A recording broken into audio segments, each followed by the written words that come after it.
Hey, everybody. It's the Blocks Podcast. It's me, Neal Brennan, and we heal the earth. My guest today is a longtime buddy of mine. I saw him on tape do a bit in 2001 about when you see a bitch so fine, you go home and tell your wife about it.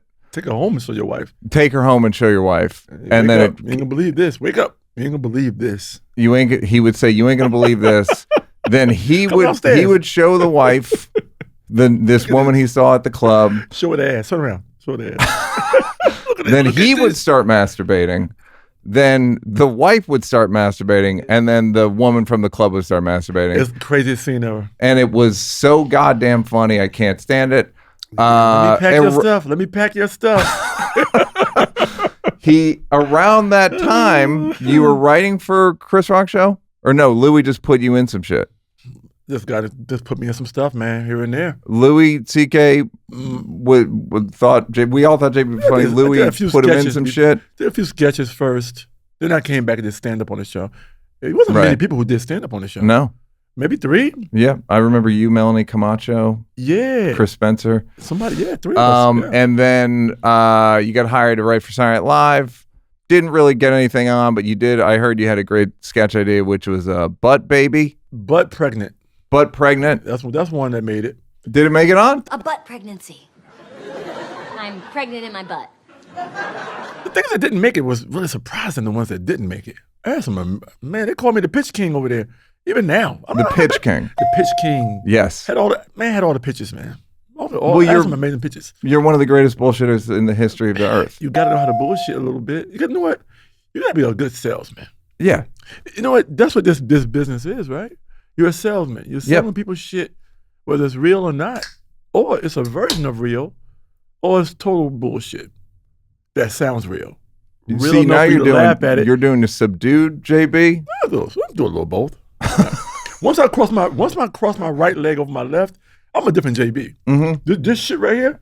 Everybody knows that. I mean, JB before we rolled said we're the only slim motherfuckers left. Two of the leanest motherfuckers. We're doing lean comedy. Motherfuckers of comedy. A lot of motherfuckers let themselves go. Everybody let them. It's not a couple motherfuckers. Everybody let themselves get go. away from themselves. And they think this is easy. It doesn't. Here's what the fuck happens. They leave the parking brake off. Motherfuckers, they put the parking brake on. Yes. You know? We keep the parking brake on. They always say, put the parking brake on, and when you park on a hill, you turn the wheel. Is it towards the curb? Well, if it's downhill, you turn towards the wheel. Yes. When shit start going downhill, you got to make sure you turn that bitch. Because your frame, first of all, I'm not got to be able to hold that kind of weight. I'm not going to limp. Because I couldn't, because I ate so much cake, I started to limp. No, you can't do that. Let yourself go. But letting yourself go is metaphoric in some ways. I totally agree. It's your mental gets away from you first. Correct. Then your body get away from your ass. Correct. And then people get away from your ass. See? Correct. 3 levels. That's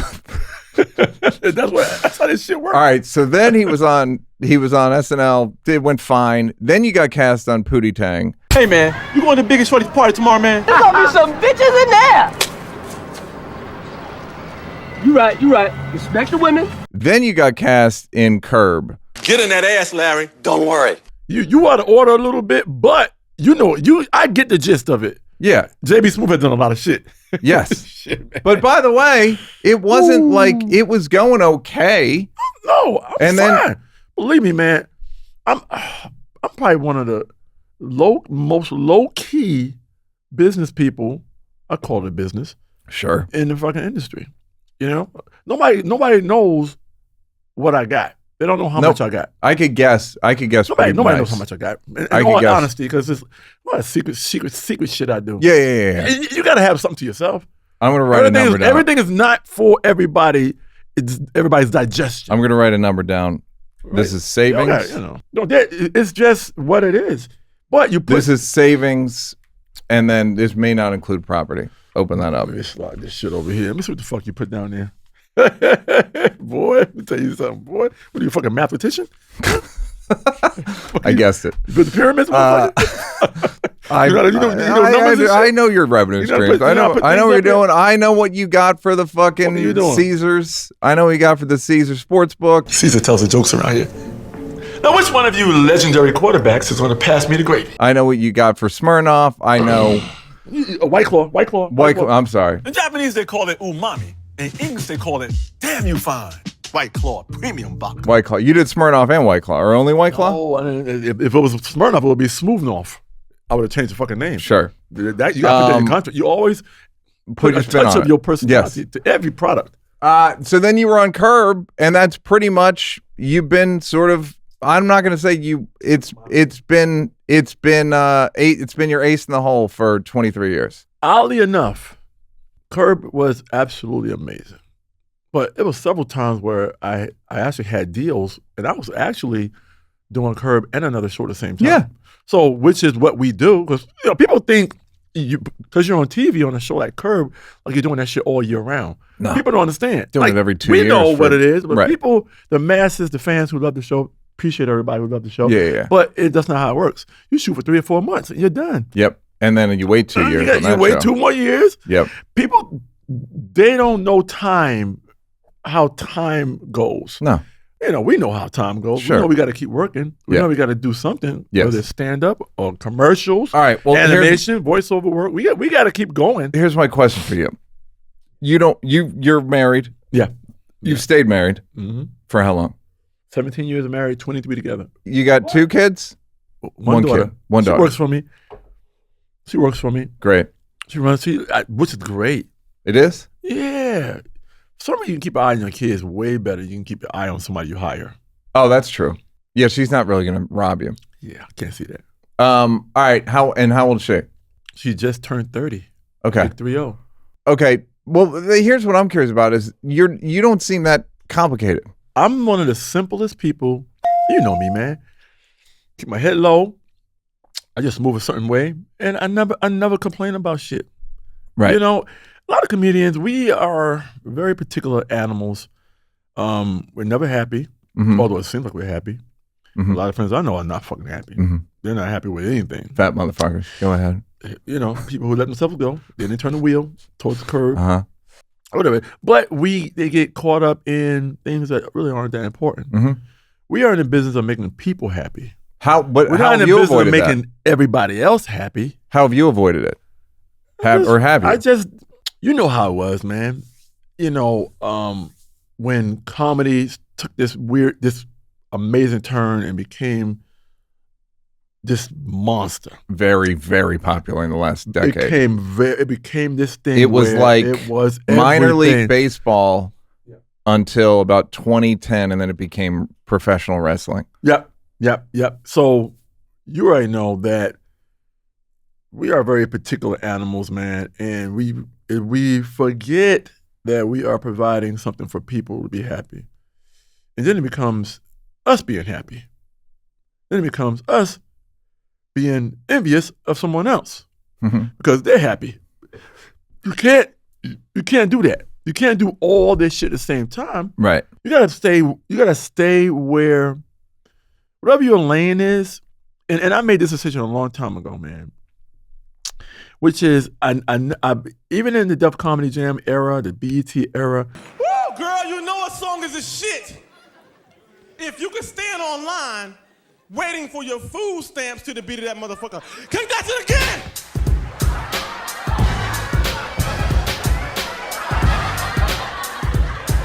I always told myself that I was never gonna do one thing. You never really got associated with any of it. I did all of it. You did it, but it wasn't like. But I wasn't locked in to the point where I had to do it 5-6 times. Yeah. I always made sure I was doing other stuff, man. And I'm just very good at building relationships. I'm very good at not worrying about things that people worry about. And I think that's how do you avoid it? You don't. You mind your fucking business and you do you. So if you find yourself getting like jealous, if the wheel starts going that way, how do you get out of it? I don't. It don't go that way. It just doesn't even. It never did. It never went that way, ever. I've never, ever been jealous of someone else. Here's my thing. Look, I always believe this. Someone's success doesn't mean you're a failure. Yeah. And for some reason, people think that. People think that because someone else is blowing up, you can't do it. You can't do nothing about it, and you can't, if anything, the market it just exploded. Yeah. Which means it's time to invest in you and invest in what the fuck you do. Right. Why would you worry about what someone else is doing if it shows you that it's possible? So why get caught up in that? And also, why even vocalize that shit? Yes. Keep that shit in your head. Keep it in your mind and keep it to motivate you. Once you speak it out to the outward, it becomes hating. Yeah. It becomes that. Yeah. And that's the last thing you want is someone to say that. You wouldn't want nobody to say it about you, number one. So why even bother to gravitate towards that direction? Right. I've had shit happen to me, plenty of stuff, but know I am? I got a horrible memory. I'm laughing because it's helpful. It's helpful. You better learn how to forget shit because the world gonna change again. Yes. It's gonna keep changing. I was in a car service with this young dude, man, and I was telling him all this cool shit about movement and all that stuff. What do you mean? Just movement. I was just physical movement? No, just about the world. Yeah. How the world goes. Yeah. I said, I can remember every era back to fucking 12 years old. Every era. Pow, pow, pow. And I know that even this shit now, this shit gonna change. Mm-hmm. I said, this shit gonna change. And I told him, I said, look, man, don't get comfortable. Don't get comfortable driving this fucking this goddamn car service. I think what you're saying this ain't what is you want to do. You remember? He said, no, man, I'm just doing this shit for a check. But I'm in school. I'm doing this. I plan on doing this. Yeah, exactly, young man. You remember the times, but the thing I'll say about you is you were never of any of those times. I don't even really associate you with Curb in a weird way because Curb's been so long. I don't exist. You know what the fuck I am sometimes? Snuffleupagus. Remember that motherfucker? Sure. Big Bird's friend. Sure. I'm Big Bird's friend. Say more. On purpose, though. I'm not as heavy as him. We lean. I mean, come on, look at us. Come on. Look at us. Come on, burning. We burn 800 calories just sitting here. We ain't got that fucking that shit going on either. But you got to disappear sometimes. You got to disappear. You got to disappear and reappear all the time. Because you know why? When motherfuckers get used to you, they get tired of your ass. Yeah. You gotta disappear and come back fresh as fuck. You know how many times I changed? I've changed my look, my style. Every time someone else starts doing what I do, I change it up.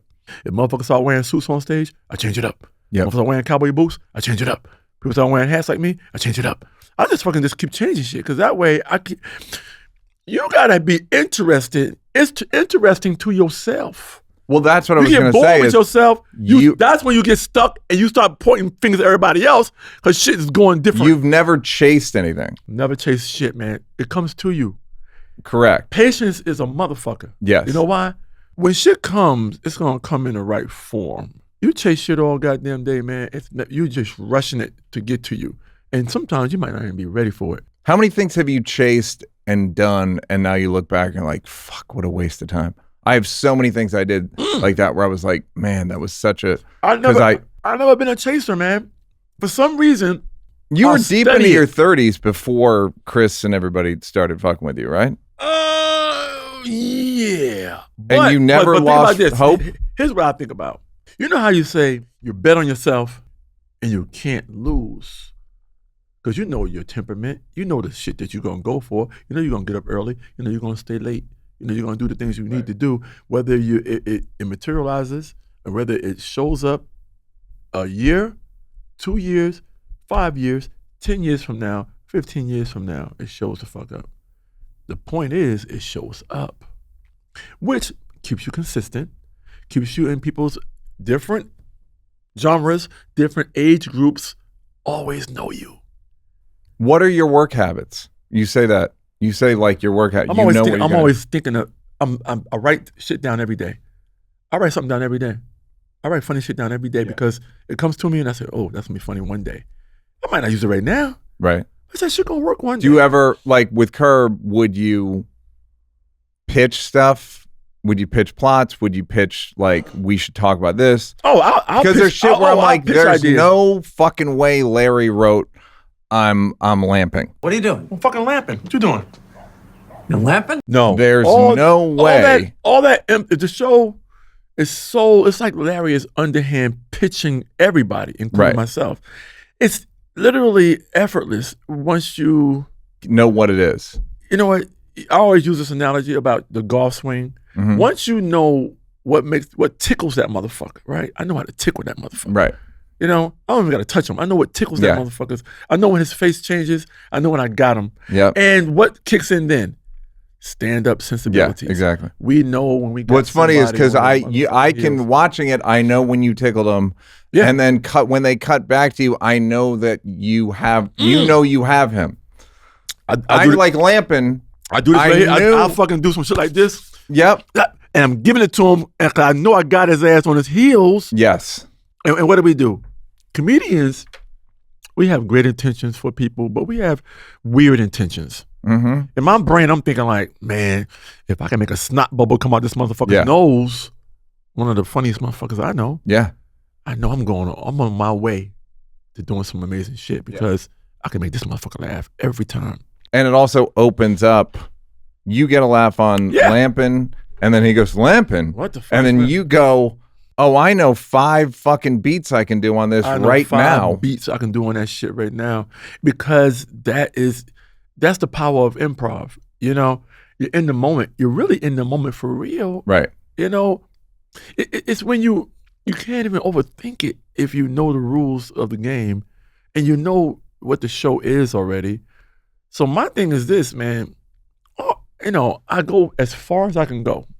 I think of the most outlandish But was shit there to prep? say. Did you prep that? No, there's no fucking prep. So the writing shit down every day is a separate thing. It's a separate thing. All right. So There's no dialogue. It's just the outline of what the episode is. right. Everything else is off the fucking dome, which means that all he got to do is put me in a position to say some crazy shit. Like even the thing where you guys are arguing over what temperature to have inside. You motherfucking man, Larry, but 72, shit. I'm gonna sleep outside. Okay. I'm an 82 man myself. When I saw it, I couldn't believe it. It's the funniest, easiest shit ever.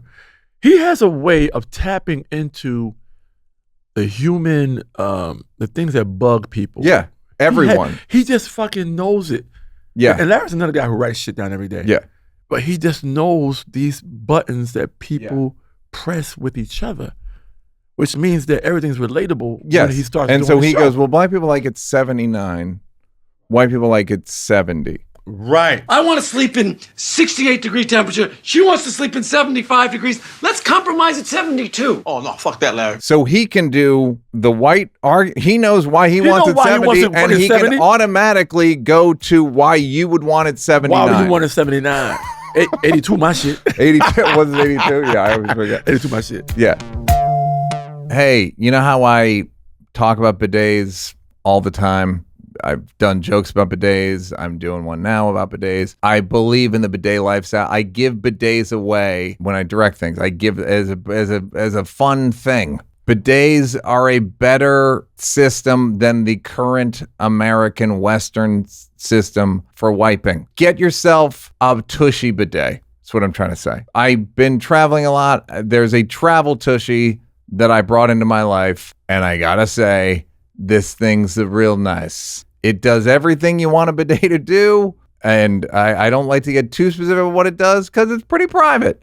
But I will tell you, it's been a transformation across the board. It travels easy. You can make it compact for the travel, and then it expands with the water. And then when it's time to spray, get your Tushy Travel and go to town. It's got a 3-stream nozzle for a total clean. It's got the new air mesh bag for discreet travel and faster dry time. It's got the new anti-corrosion carabiner and key ring for ultra durable performance.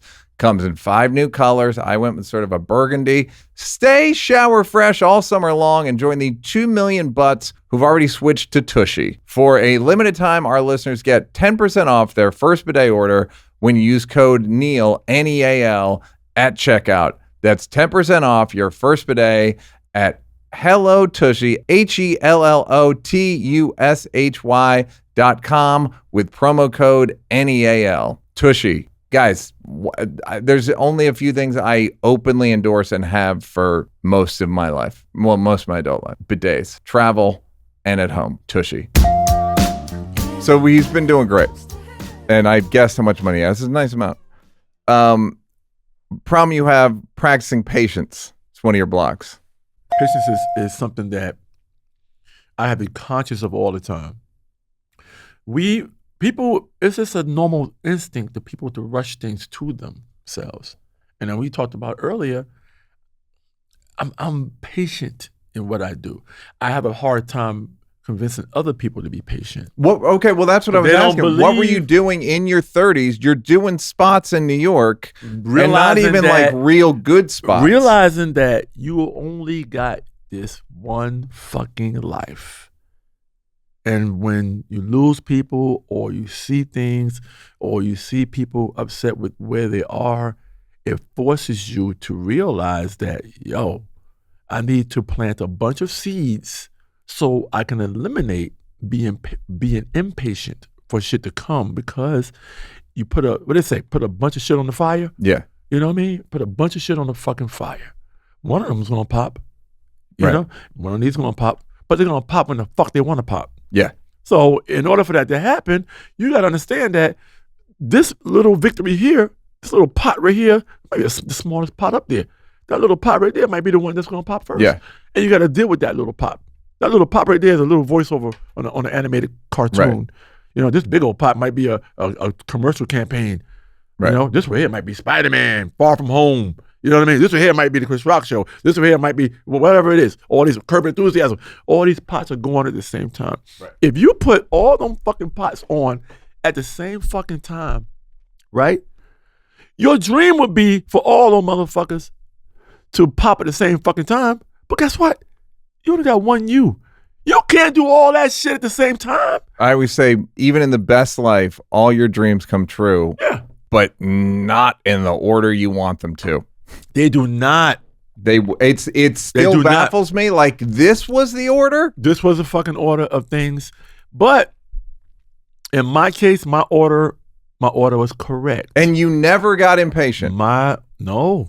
Everyone Everyone was, whether it's a minor victory or a big victory, it is a part of the scheme of things. So your daughter's born 30 years ago. 30 years ago, yeah, you didn't. I'm gonna tell you, didn't have much of a career. I did shit that if you don't believe in yourself and what you can do, you become impatient.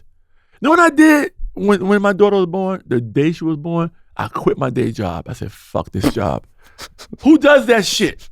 Where you gonna get milk and fucking diapers from? Where you gonna get all this shit from? What was the day job? I was working at a print shop. I actually studied. No, in fucking Westchester, in Thornwood, New York, right? I could have quit that job several times.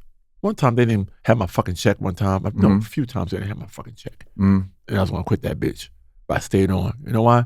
Because even a check that I didn't get yet, right? It's still a check I'm gonna get one day.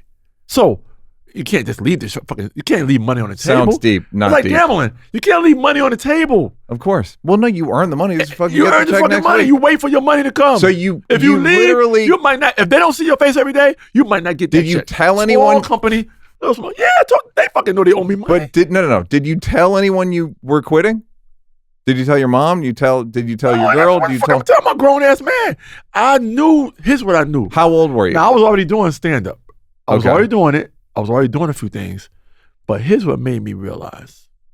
I went for an audition for In Living Color. They flew me out to LA with a bunch of other people. I said, yo, I'm doing this shit for real. I'm gonna tell you something crazy.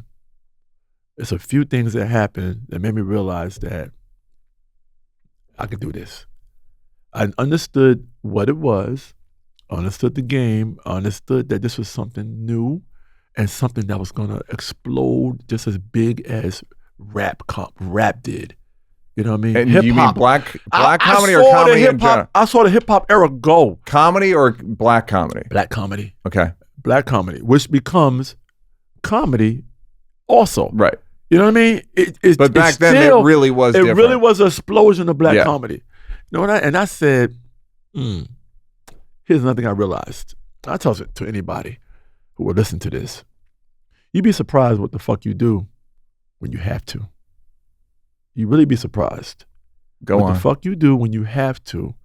And you're not waiting for someone to give you something. You're going out to get it.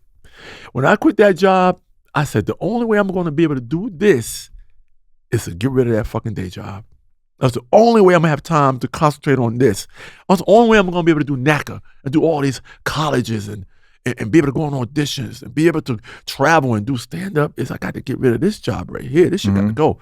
Me just going home and going downtown every night to perform and then getting back home to go to bed to get up in the morning by 7 in the morning to go back to fucking work. Yeah.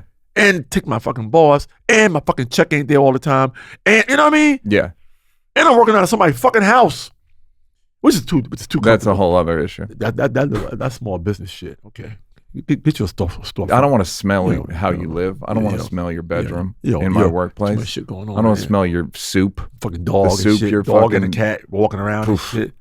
It's fucking, how about some Too much professionalism? shit going on. Little kid come home from school. Got to take my shoes off at my fucking job. All this shit at my fucking Fuck, I job. look like. I gotta put my Quit. fucking I'm lunch. glad you I gotta quit. put my lunch in your fridge. I gotta open your fridge. What the fuck is happening here? What have we done here? What the fuck am I doing here? But What even is if this? I wasn't patient, right? If I wasn't patient, none of this happens. None of this happens. Right, you're patiently impatient. You're like Patiently impatient. You- You know, and I always say this. I appreciate the patience it takes to be patient. Sounds deeper than it is, but go on. It's fucking deeper than it is. It really is deeper. Because check this out. It really takes a strong will to be patient. Agreed. In the midst of seeing things happening. Right? And you want that. You want that shiny thing over there. Right? But you got to be patient to get there. Some people have been en route to that longer than you. Yeah. Right?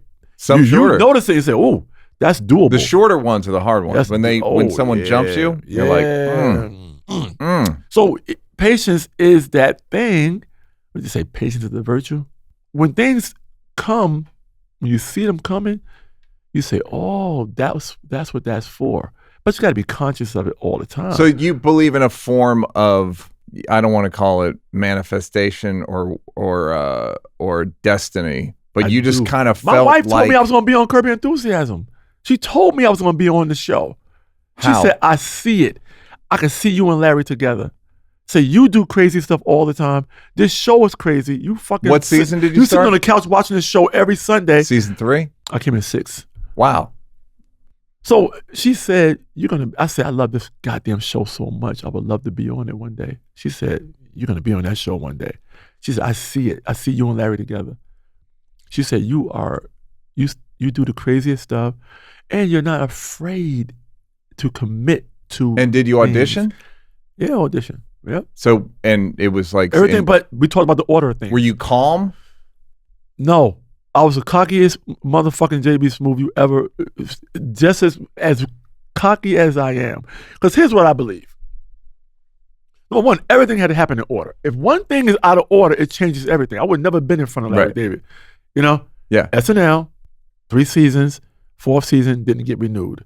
Right? But I knew I wasn't going to get renewed. See, I go back to this shit. If you don't believe in fucking you don't have movement. And therefore you lose your patience. Because you want everybody to do shit for you. I knew when I fired my agent, I wasn't going to go back to SNL. I said, there's no fucking way. I have nobody to speak up for me. You need an agent to speak up for you, especially when they got other clients on the show. They got to be able to bring up JB Smoove and say, we need JB one more season. Or let's keep JB on. Yeah. You know? Someone got to speak up for you. You fire your fucking agent, guess what happens? That motherfucker don't speak up for you. Yeah. Well, it doesn't matter. They Don't matter. couldn't. You weren't doing anything anyway. I said, I know what's going to happen. I said, I can't take it no longer. I got to get rid of this motherfucker. He's fucking up my flow. I fired his ass, and I knew. I said, I just waited for the fucking shit to hit the fan. I said, I know I'm not going back. There's no fucking way. Who going to speak up for me? Unless they love me that much to bring me back for the 4th season of SNL. You got to, if you don't fucking in your heart believe who the fuck you are, you panic. Right. You say, oh shit. Yeah. How am I gonna pay my fucking bills? How am I going to do this? By the way, I know plenty of people that felt that way. Chris Chris felt that way. I've known points when Chappelle felt that way. I like where you're like, fuck. But all right, so you feel like I felt that way a million times. I finally don't think I ever will again. But yeah. But you know what you do. You know how hard you work. Yeah. Right? It's just going to be replaced with something else. It's going to be replaced with something else. And here's another thing. Good people get good things. You know? Bad people do too. They do, but in a different form. Bad people get shit sometimes short term until they realize this motherfucker ain't shit. Right. People who... if you're good at the job. Yeah. If you're good, you'll get... You gotta plant seeds with people. Yeah. You have to build relationships with people long term. Yeah. And that's what the fuck I did. And like I said, being patient is a thing that you have to completely concentrate on all the time, because you have to know that move you just made, that chess move you made, is going to make sense later. What was the cocky? How cocky were you with Larry? How did you illustrate? I went in there here's what I do when I go on auditions like that. I go in there as the character. Right. I went in there like they knew me already. I came in there as a character because I know I'm showing you their mannerisms. I'm showing you how the person walks, how they talk, all at the same time. Do-rag? Huh? Did you have a do-rag? No do-rag. Okay. I knew the mannerisms. You know what I mean? I knew how this guy could work for the show. And having been someone who watched the show, and someone who took improv in fucking 1989 at the fucking old improv comedy club. At how old we are. I know we're older than the motherfucker. Yeah. That improv comedy club on 44th and 9th. I took an improv class there, and guess what happened? After I took that class, that summer class, the club closed down. That was it. That was the I exact was supposed to make it in there before that improv class went away. Right. You understand? Yeah. So all this, the order of things started in 89. No, before that. Order of things happened when I quit that fucking job and I had a newborn. Well, the order is 89 and then your daughter's born in 94. I'm just saying, the order of things, 93. 93, okay. The order of things happens. I had to get that improv class in. Yeah. Right? I had to see what the animal was. Right? Then I had to realize that I got to get the fuck out of this job.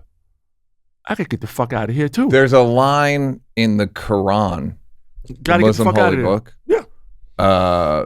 Something to the effect of the hoarding of money is the act of a faithless man, right? There's something about like just doing stuff to do it. That's the act of a faithless man. Like, and not being patient. Things got to be calculated. But in order for them to be calculated, you got to believe in what the fuck you do. Yeah. It's particular. And that's why I bring up the improv class, because without that improv class, that little tool, right, goes in my toolbox until 2000. But that allowed me to perform in that manner. I've always performed in the moment. I never know how I'm going to end a joke. Even today, I don't know, because I'm really performing for the moment for people. Whatever the fuck they laughing at, I give them more of that. Yeah. I'm terrible robot. Horrible robot. Anything I've ever done has always been me just cutting loose. Because I know what? You can always turn down. It's hard Well, you can also just like it's hard to turn up. We worked on Chris's movie, Top 5, together. Yeah. And it was just like, say this, say that. Say this. Say this, say that. Yeah, and then you say it, man. and you go, all right, we got that. And if they say don't say nothing, you fucking do it. If they don't tell you what to do, you fucking do it how you feel it. And if they say pull back a little bit, you pull back a little bit. Yeah.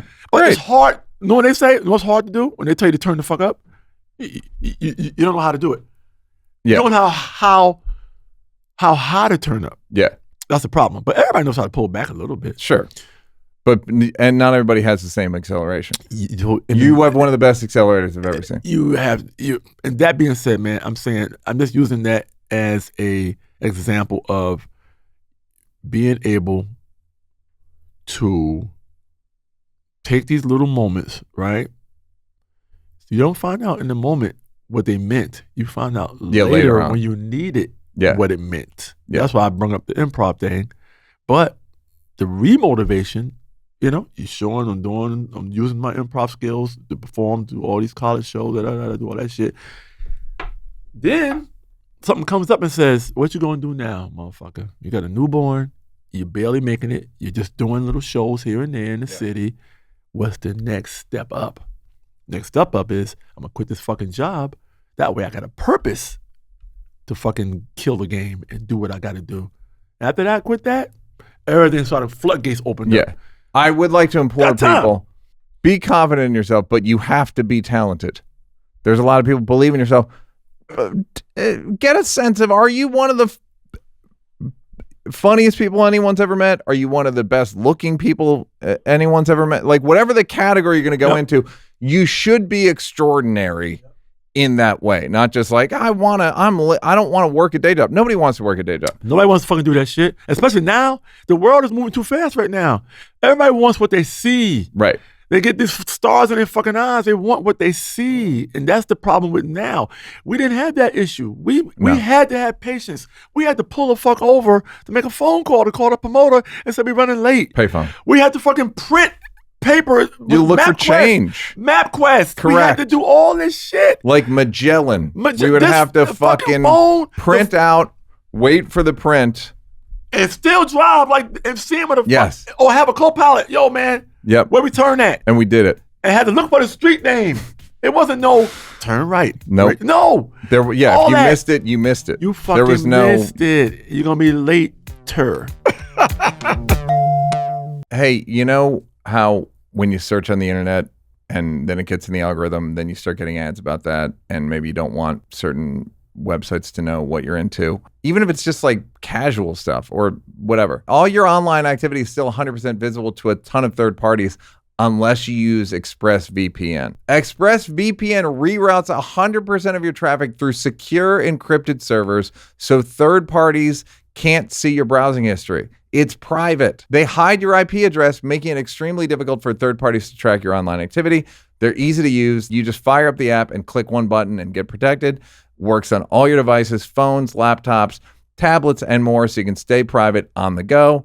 I use ExpressVPN when I travel because I want to watch certain streamers that aren't necessarily available in the region I'm in. You get a thing that you wouldn't be able to get otherwise with a VPN. Protect your online privacy today by visiting expressvpn.com/NEAL. That's expressvpn.com/NEAL. You can get an extra 3 months free. That's expressvpn.com/NEAL. Doing too much is doing too much is powerful. Like, I'm going on instinct, I'm going on what I hear, and I'm going on all these other things that we are used to hearing. We got that decibel thing in our ears that we know when to move on to the next thing. But in the moment, sometimes, I don't know if I'm doing too much. Yeah. Somebody might have to tell me after the fucking show, like, man, you was doing too much. You was doing too much. When you got the fuck out of the chair and start running around the audience, you were doing too much. DTM. Have you gotten? Is it just embarrassing, or no? I just don't know. I don't know I'm doing too much until after. I go blind, deaf, and you know, I just go mute. Yeah. I don't know what the fuck I'm doing up there. Yeah. But sometimes, yeah, some of my greatest moments have come. Yeah. Ignoring the rules. I break every fucking rule. Yeah. You know, I turn my back on the audience. Man, I go behind the fucking curtain. If there's a curtain, I go behind the curtain, do a fucking bit behind the curtain. And I just paint a picture that you can't see, but you're laughing at the shit because you think it's a whole nother world behind that curtain. You know? And you're like, what the fuck is he? And then it's a whole bit behind that curtain that they can't see. You're just doing it. So when you say doing multiple people DTM doing too much, is it? That seems like occupational hazard of being you. I mean, that just seems like, I don't know, that's just what's going to happen. Yeah, we talked about it. It's but like, here's what. But I use that in what we do, but in reality, it's doing too much can be doing too fucking much. Meaning, so people who drive too fucking fast or cut you off or just running their fucking mouth or or just like all these. I think DTM is so. You gotta recognize when people are doing too much, and you gotta excuse yourself. We all know when people are doing too much. We all know when they're doing too much. But what do you do from when you're the person who's doing too much? And we just discussed that you have a great accelerator. I'm an accelerator. I got to take those chances because I'm going on instincts. Do you accept that part of yourself? Not all the time. Oh, okay. I know when I did too much. Do you beat yourself up? You don't seem like somebody beat yourself up. No. What's the meanest? I still laugh because this shit was fucking funny. What is the biggest failure of your life? Not showbiz, any period of your life, anything you've done, any fuck up, and how rude were you to yourself? I always think about people I lost. You know what I mean? Was I the best? You lost your father at 15. Yeah, I lost a lot of people. You know, I lost some good friends. And I told myself, I said, look. So I told myself about a year or two ago, I said, look, I'm going to try to stick to this, which is if I think about somebody, if I think about them, I reach out to them. Because something that comes out of nowhere. You know what I mean? You know, I lost a buddy of mine Christmas Eve, and as much as I did, I hate not being able to control something. I'm a control freak. My wife would tell you, I'm a control freak, man. I'm so worried about like making it happen. If I think it's the wrong way, sometimes I get caught up in my own opinion of things instead of letting things play out. You're not being patient. You're not following your own.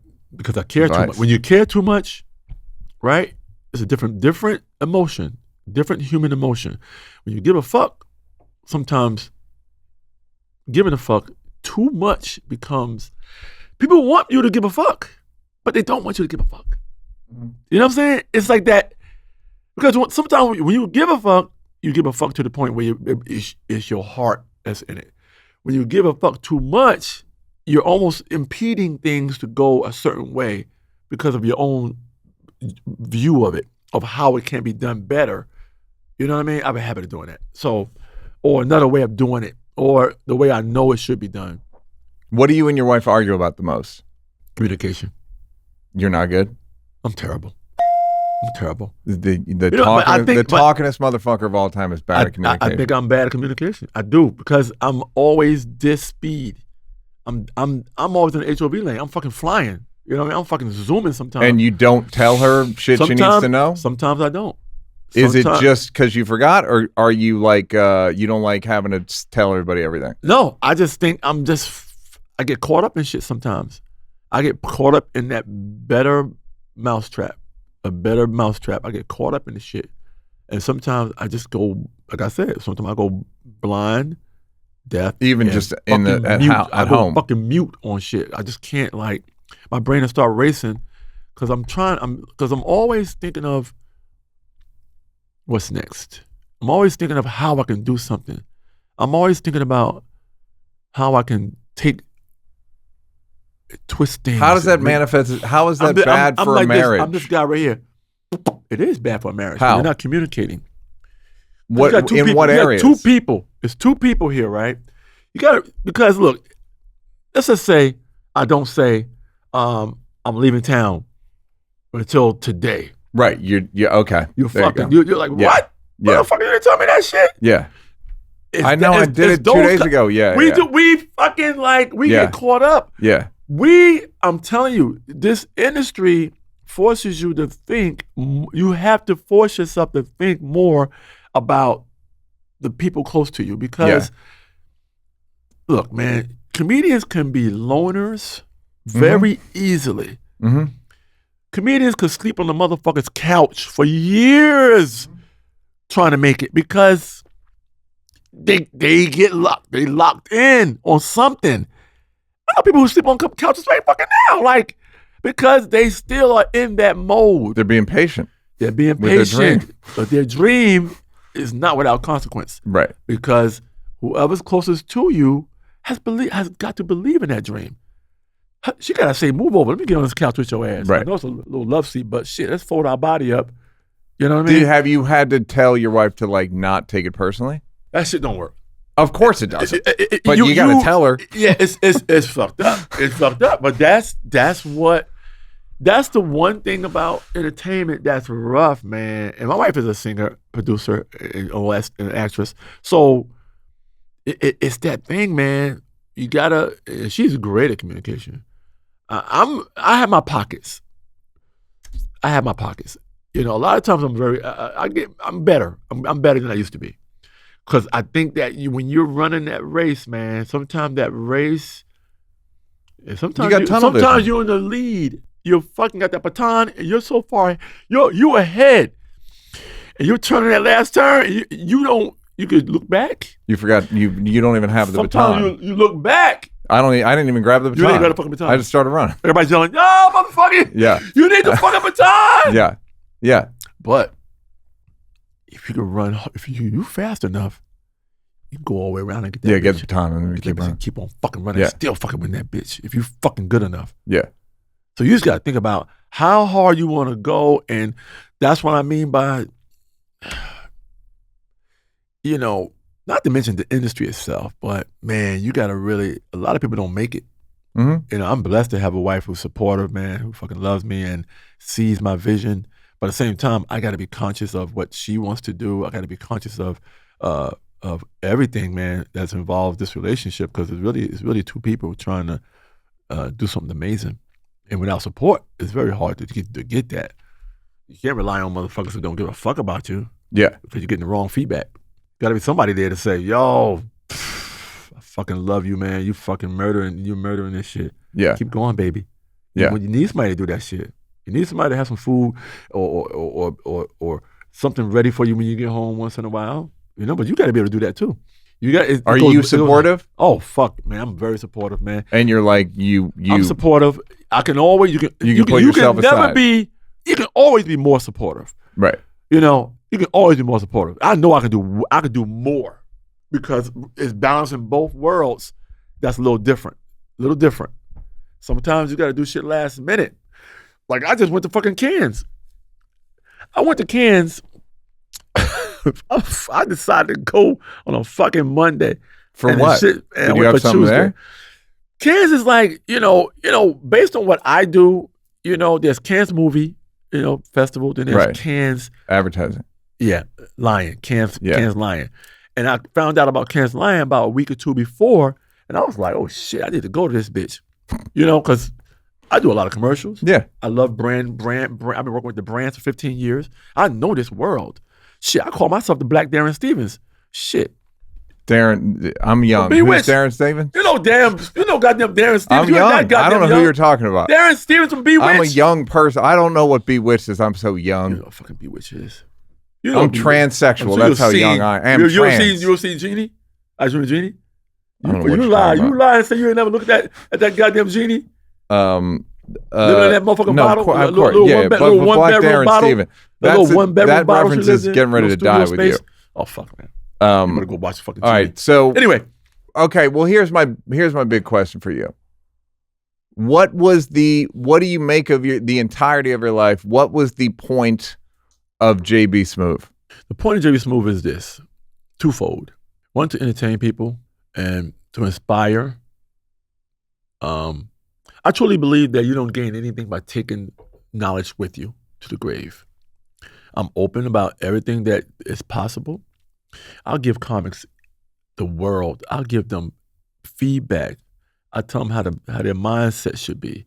I tell them don't get caught up in the rat race with everybody else. Find a way to step out of that motherfucker. You don't got to forget about everybody else, but you got to find a way to step out and work on you. Whatever you're missing in your movement, if you feel like you should be moving faster, take some chances. Take a chance, man. A chance is a chance. A chance can, taking a chance. It shit don't work. Right. You got one fucking speed you should be working in, and that's fucking movement. You should be moving all the time. Even if that movement don't work, you gotta be. I tell people all the time, man, you really gotta understand human nature. Human nature is, first,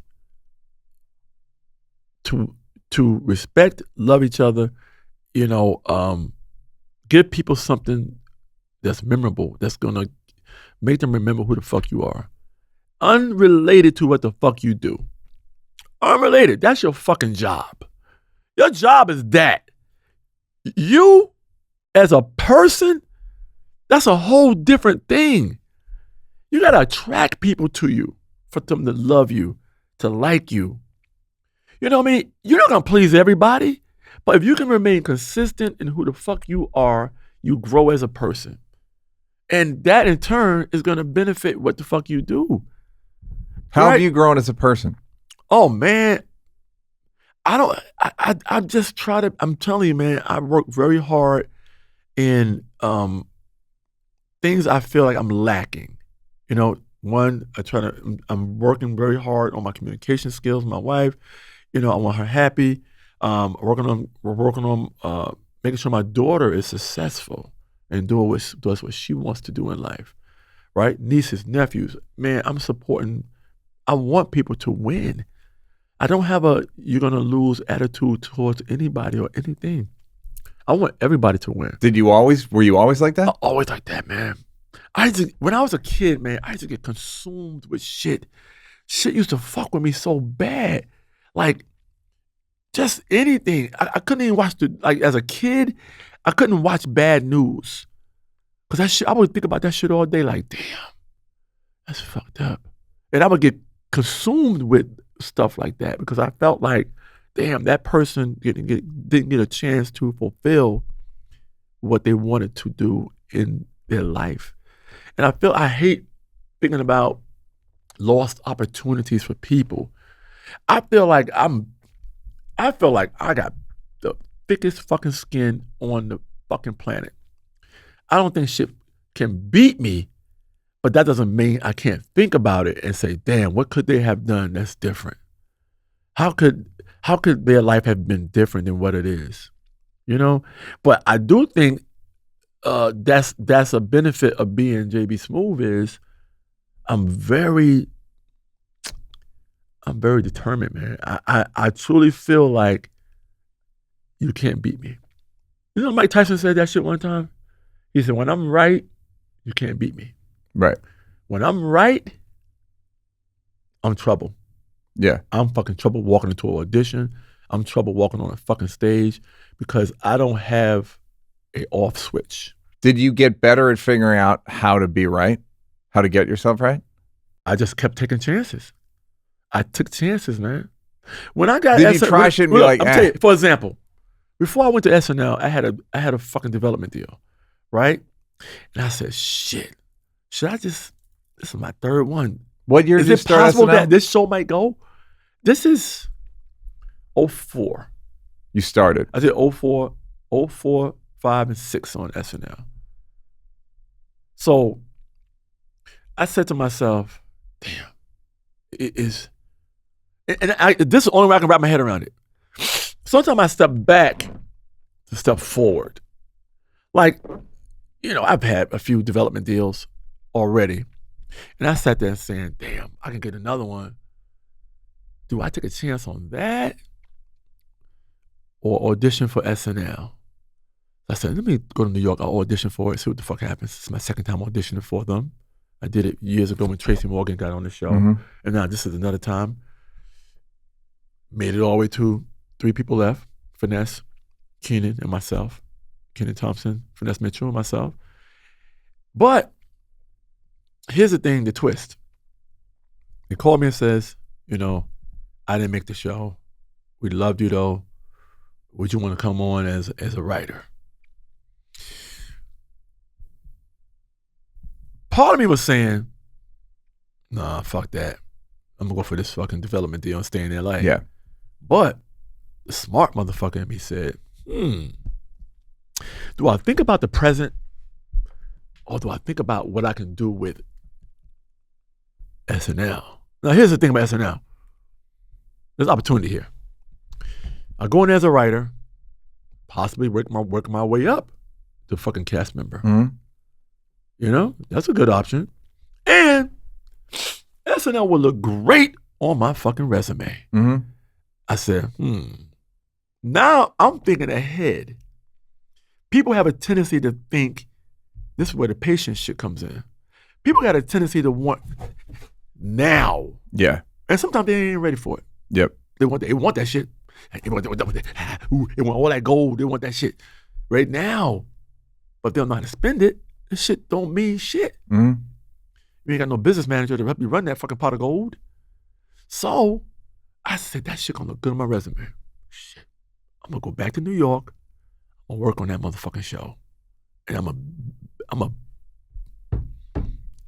work this shit in increments. The fucking deals come all the time. Yep. It's okay. And what's the fucking percentage of fucking pilots that make it? Yeah, no. It's low than a Yeah. motherfucker. You're just gonna be sitting out here Yeah. on another fucking show, Yeah. pilot. Whether it's your deal or not, you know. I said, I'm gonna do this. So I get to SNL. I'm a writer on the show. I did warm up 2 years. Got a writer's check, right? Right. Get to New York hustle. Writer's check, right? Warm up, another check. And a monologue, I did a lot of monologues, check. And a sketch here and there, check. Yep. And Conan O'Brien is downstairs. Right. He didn't even leave NBC yet. Conan O'Brien found out I was upstairs, and he would call Lauren and say, hey, can we borrow JB for a sketch? Yeah. I think fucking Conan O'Brien probably 8-9 times. Yeah. While I was working at SNL as a writer behind a fucking computer. Yeah. So I got to just do all 4 things and get paid for all 4 things. Yeah. See, you don't know. You just got to apply your sensibilities, who the fuck you are, to whatever you do. If I got in there, it was all timid and quiet and just did my little writing and just mind my business, you got to get in there. Yeah, well, that's I what gave motherfuckers nicknames. Yeah. Everybody had a fucking nickname in that bitch. Well, Because I wanted to make sure these motherfuckers didn't forget me. Butt Pregnant. I heard about Butt Pregnant secondhand. I heard about Butt Pregnant as like this stupid motherfucker pitched Butt Pregnant. And the shit made fucking air. I mean. The one I did not think would ever make air fucking made it. Yes.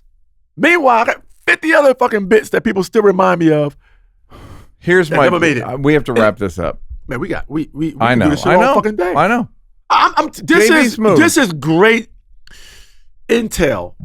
I agree. Intel is very important for every fucking body to hear. Be good. Be good. And then be patient. And be patient. And know when you're doing too much. We can't worry about that. No. Here's what I say. Recognize in your life that's not what we do when you're doing DTM. You offend some people. Recognize when you're doing it. Recognize someone's body language or their eyes. Read the room. Come on, man. You talking to my wife like that? Yeah. Come on, man. You can't talk to my wife like that. Read the room. Read the fucking room. That's what I mean by DTM. We use DTM. I'm talking about RTR. In a different. Yeah. Read the room. Read the room. We know what DTM is because we have a certain switch in us that allows us to we do both too done much. too much, and then you course correct. Yeah, and you go, okay, course we'll correct that learn. We'll put that in file. Yeah. And sometimes DTM is someone's opinion. Yeah, you might have killed that shit. One kid came to me in the airport. I said, "Yo," he said, "Yo," he turned his video. I'm with JB Smoove up in this bitch. I'm like, "Come on, dog." Yeah. I said, "You just asked me for a selfie." I said, "I know your camera's on, but I'm gonna say this. I don't care if you post it or not. You asked me for a selfie picture, right? And next thing you know, you're videotaping me while I'm fucking grabbing my bags at the fucking baggage claim. What is this gonna do for your life? Something. Isn't it better to walk up to me and say, something. yo, man, and look, man, I've missed flights talking to people, giving them something better than what they got. I missed a flight one time talking to a gentleman who I thought needed it. Yeah. And that motherfucker thanked me and hugged the fuck out of me. That motherfucker damn started crying. Because that's what the fuck we here for. Right. That's what we're here to make. We're here to do this. We're here to do this. We want to smile. JB Smoove. We did it. We did it. Hey, we did it, but we could have done this shit all day.